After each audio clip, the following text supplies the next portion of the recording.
Hello and welcome to another episode of Sports Room. I'm Ruben Joe and with me here is Anirudh Madhavan, and today we'll be discussing the Border Gavaskar Trophy that's going on. Well, with 3 tests in and the fourth one is will be starting tomorrow. We had one humiliating defeat, a good comeback victory, and then this really famous draw. Yeah. So I think this Border Gavaskar Trophy is living up to the hype that we were talking about before, and there's so much to look forward to in this final test. This is, the Border Gavaskar Trophy as such is a series that almost never fails to entertain us. We had that always some controversy, always good cricket. We had that whitewash to the, especially in the last few years. First we had those 2 whitewashes. Then we had the close contest in 2017, India's famous victory in 2019, and now this really good thing. Can we say that this is like probably a better rivalry than the Ashes at the moment? Especially for Indian fans, like for the Ashes, like I would say for an Australian, the Ashes still ranks up there. But they always like playing India because they get strong competition. Even the world-beating Australian side used to say that India was their one challenge. But then Ashwin said this after the match in Sydney, that when he was asked the same question, he was like, in absence of Pakistan, like we're not playing Pakistan, so this probably ranks up there for.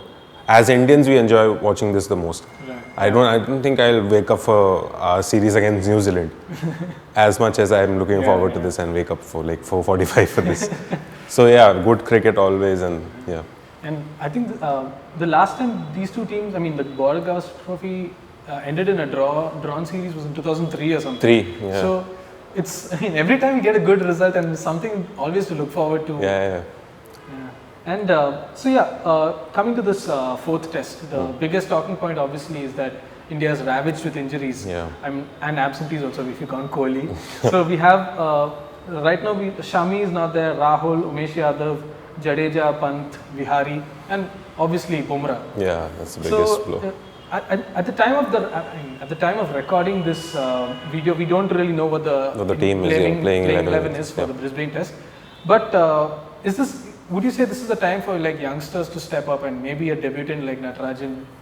So Natarajan's case has been, he was taken there as a net bowler, wasn't even supposed to play in the T20 as, ended up playing in the T20 as, ended up winning for India, ODIs, and then test match he's still there, but then in terms of maybe seniority they'll go with Shardul Thakur. But to imagine that the Indian pace attack will have 4 tests in between them. And Siraj is playing in his second, third test, will be the leader of the pack. But he's shown that he can play at this level. And all these people have been playing at the first class level and doing this for their team. So in that sense, it's not that much of a leap, but then mentally it would be. So it'll be a good series to watch out for. And good to see all these youngsters also come up now, like Shubman Gill and all of them. Yeah, they have to. We don't have any players. We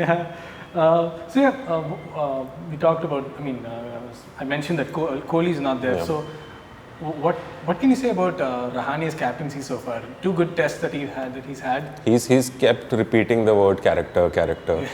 First test, he runs out his captain and then falls cheaply. And then Kohli comes back. And then second test, like after 36, and then to come back and win that. And in this test, hasn't done much with the bat. But you get the sense of like a lot of heroes are now emerging. Otherwise, the Kohli, superstar that he is, casts a huge shadow over the team. It's like him. And that's good or bad, you can't say that. But under Rahane, you see a lot of other people coming up and showing a character. And he let Rohit set fields in between in the Sydney test. And then someone like Ashwin and Bumrah were taking care of the bowling department. Pushing Pant up the order, was there something to do with that? That was at the moment it seemed like what are they doing, but then left and right combination and Pujara and Vihari, they tend to get stuck together, or similar batsmen, so to break the chains and all this time, and retrospectively a very good decision. So there is some thinking going on, but then again Ravi Shastri also has to be credited for all the flack he gets, all the criticism he gets when India is not playing well. When India is playing well, we should say that he is the coach and he's grooming these youngsters well. So, And another thing is, before this tournament, we talked about the all-rounders, the problem of not having enough all-rounders, and there was an issue like that. But then I think, as they've done for all these years, Ashwin and Jadeja once again stepped up and they've slotted in brilliantly. Now Jadeja's out, Ashwin is not 100% fit. We don't know whether he'll play or not. What are Rahane's options right now? There are no all-rounder options. Only thing you can do is like make sure the specialists you have are your best specialists. So pack like have 7 proper batsmen and 4 proper bowlers. Yeah. So like play both Pant and But there'll be like Saha. excess strain on the bowlers then, the pressure, I guess. I don't think who else can bowl though. So Vihari was the option who never bowled. Like he's said to be a spinner. Washington's on there? I'm not sure. Depends on the pitch also. I don't think Brisbane you'll play. If you have a Kuldeep, you won't play 2 spinners. Yeah. Another thing that was talked about a lot was also about the opening partnership. Yeah. And Gill and Sharma are looking pretty solid now. Do you think that could be something that we will be looking for in the few? Sharma and Gill, they've been batting well as of now for the one test they've played.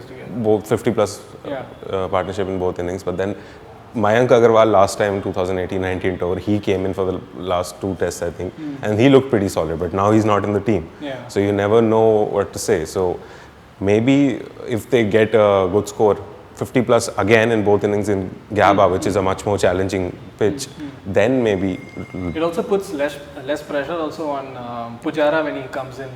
Yeah, it's the job of the openers to blunt the ball before they take care of the new ball, take 1.5 hour and a half and all. So you'll see what happens in Brisbane. It's a revolving door. So many players come in and out. So, I know we don't have the full squads yet, but what are we looking at right now? What can we expect as viewers from this match? Because we're seeing like a full strength Australia coming out and playing, and this really badly hit Indian side. I think Pukovsky is not playing.